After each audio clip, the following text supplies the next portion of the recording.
Hello, I'm Rebecca Bowring and this is Tech24. Coming up, a fresh spin on mail order for the internet age. Get the latest food, beauty treats or even underwear delivered to your door. We'll give you the secret to subscription commerce's global success.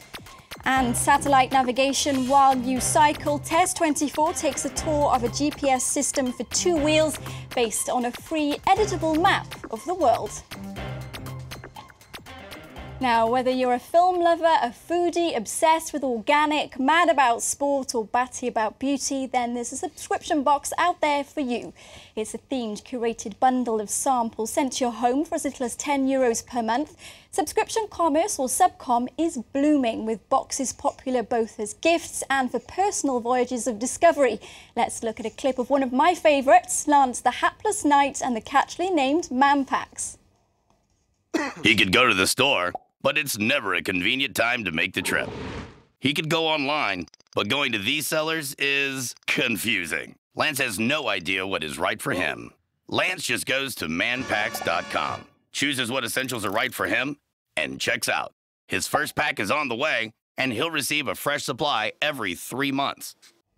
My guest this week may or may not need some man packs of his own. Welcome, Liam Bogart, Paris tech watcher and writer at the Rubaguette News tech site. Thanks very much for being with us here on Tech24. Now, the first time I saw this kind of business model in action was with Love Films. So how's it been evolving?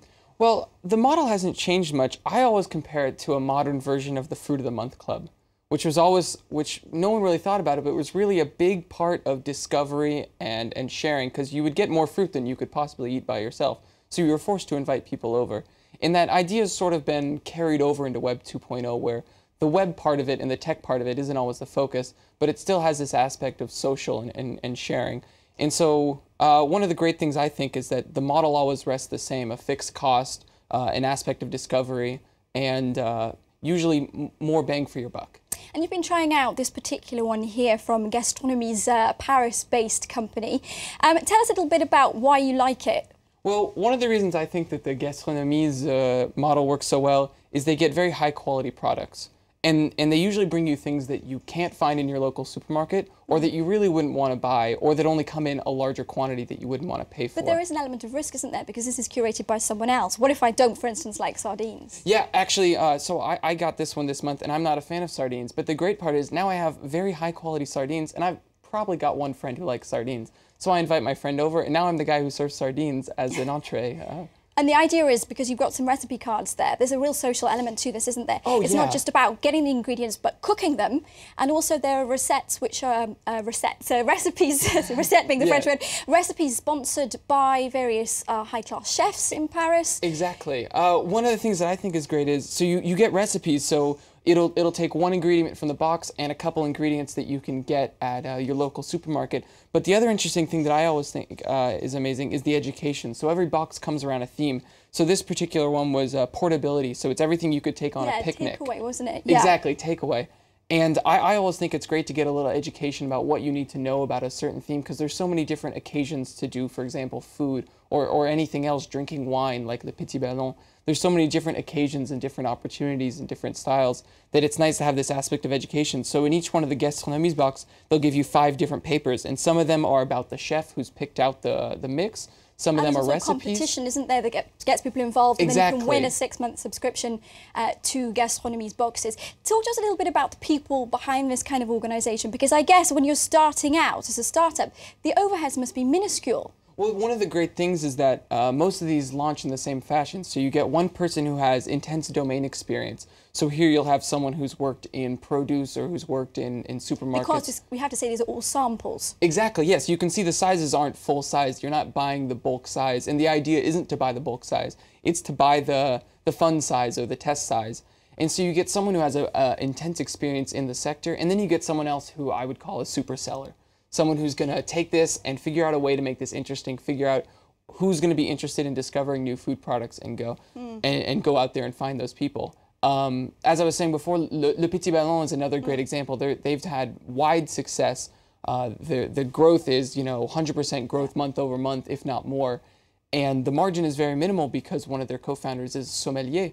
Yes. So he knows all the chateau connections. So he goes and he gets it either for free or for very cheap. Yeah. And then he goes out and he sells it for them, and it works out great for the suppliers, and it works out great for the customers. Sounds like a win-win situation. Thanks for that, Liam. Stay with us. We'll be getting on our bikes in part 2.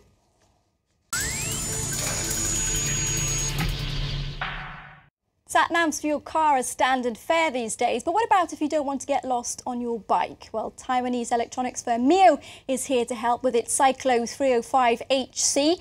The unit clips onto your handlebars and offers turn-by-turn navigation, touchscreen controls, a heart rate monitor and wheel sensors. The battery lasts a good 12 hours per charge. Liam, were the sun to shine on Paris, would you take one of those out for a spin? Well, personally, I find this one to be a little overpriced, but I think it's an excellent choice for people who are making that transition from personal bike training to maybe triathlete or professional level biking. Oh, it is €400, yes, isn't it? Which so is it's pretty steep. A little more, and especially for me, a little more than you'd expect from something that uses, say, OpenStreetMap, which is a not-for-profit organization. Explain to us more about that. So OpenStreetMap was sort of came about when Google Maps' API, the means by which to communicate with Google Maps, started coming with a price. And so as soon as Google Maps was no longer free, people thought, well, once they had a taste of free maps and free GPS location, they thought, why can't we do this ourselves? And OpenStreetMap came about where users could not only use OpenStreetMaps, but they could also give their information. So wherever you were, you could make sure your town had great OpenStreetMap geolocalization and GPS. Kind of like a Wikipedia for maps. Exactly. And tell us about the interface. So the interface is really great. It actually reminds me a bit of Android, but it's not actually done with a smartphone operating system. It's actually a custom operating system that syncs back up with Windows, Mac, or any other operating system you'd have on your computer. And it's pretty interesting. It's got a standard navigation, collecting addresses, and it's got a few interesting functions for following your routes and keeping track of where you go. Sticking with our theme of discovering, which we were talking about with the subscription boxes, there's a surprise me feature where you can put in parameters like distance you want to travel or time you want to spend, and it will suggest 3 routes to you. So maybe you can discover something of the countryside that you've never known before. Yeah, it's definitely one of the aspects that I think Web 2.0 offers, is not just the tell me which way I'm going, but tell me which way to go. And there's also a heart rate monitor. Yes. So it's a bit ugly. We didn't want to show it, but that could mean that it's useful if you want to get fit. And you said that people in California would probably go for something like this. Oh yeah, especially in Northern California, you have bike freaks. My dad used to tell me about interviews he'd have where they'd take him on 50-kilometer bike rides and ask him interview questions as he was going through. And wow. So it's certainly a stress test. But getting training for that. Exactly, get a new job. if you want to train for your next job interview. Thanks so much, Liam Bogart, for being with us on Tech24, and to you for watching this edition of Tech24. Get in touch with us via the social network. The URL's coming up in the corner of your screen.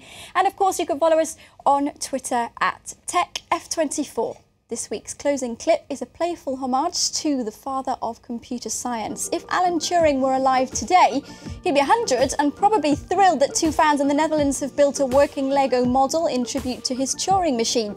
It's made out of a single Lego robotics set and is meant to show how simple a computer really is.